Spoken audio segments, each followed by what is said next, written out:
Hi, Sanju Vishwanath Samson. സഞ്ജുവിനെ കുറിച്ച് രവിശാസ്ത്രി പറഞ്ഞത് സഞ്ജു സെൻസേഷണൽ സാംസൺ. നമ്മുടെ തിരുവനന്തപുരത്തെ വെടിഞ്ഞെത്തുകാരനായ ഇവന് എന്തിനു പറയാനാണ്? ഇവൻ പുലിയാണ് കേട്ടാ. പുലി എന്ന് പറഞ്ഞാൽ വെറും പുലിയല്ല, ഒരു സിംഹം.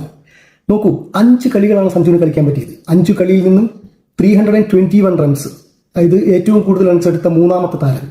24 സിക്സ് അടിച്ച് ഏറ്റവും കൂടുതൽ സിക്സ് അടിച്ച താരം. 27 ബൗണ്ടറീസ്. ഇതെല്ലാം 5 മാച്ച് ഉണ്ടാവും. ലാസ്റ്റ് 3 മാച്ചസ് നോക്കൂ നിങ്ങൾ.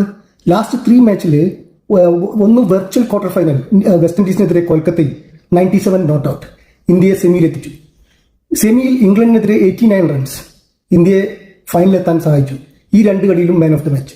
ഫൈനലിൽ ന്യൂസിലാൻഡിനെതിരെ 89 റൺസ് ഇന്ത്യയെ കപ്പ് നേടാൻ സഹായിച്ചു.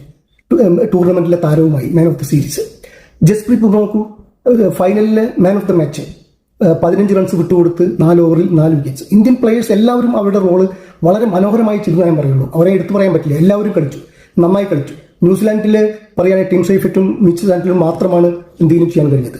ഈ നോക്കൂ, നമ്മൾ ഈ സഞ്ജു അടിച്ച സിക്സുകൾ നമ്മൾ പറയുകയാണെങ്കിൽ ഇർഫാൻ പഠാനെ കുറിച്ച് പറയാണ്ടിരിക്കാൻ പറ്റില്ല. അയാൾ ഈ സഞ്ജുവിനെ 11 എടുക്കാൻ വേണ്ടി പറഞ്ഞത് ഈ ചിരിച്ചുകൊണ്ടാണ് പറഞ്ഞത്, ഈ സഞ്ജുവിനെ എങ്ങനെ ഇറക്കും. ഇപ്പോൾ വന്നിരുന്നിട്ട് സോഷ്യൽ മീഡിയയിൽ വന്നിരുന്നിട്ട് സഞ്ജുവിനെ പുകഴ്ത്തുന്നു. പിന്നെ കുറച്ച് ഈ നമ്മുടെ സെലക്ഷൻ കമ്മിറ്റിയിലെ കുറച്ച് നോർത്ത് ഇന്ത്യൻ ലോബികളുണ്ട്. ഇവരുടെ കരണത്തിക്ക് കൊടുത്ത ഓരോ അടികളാണ് സഞ്ജു അടിച്ച 6ഉം 4ഉം.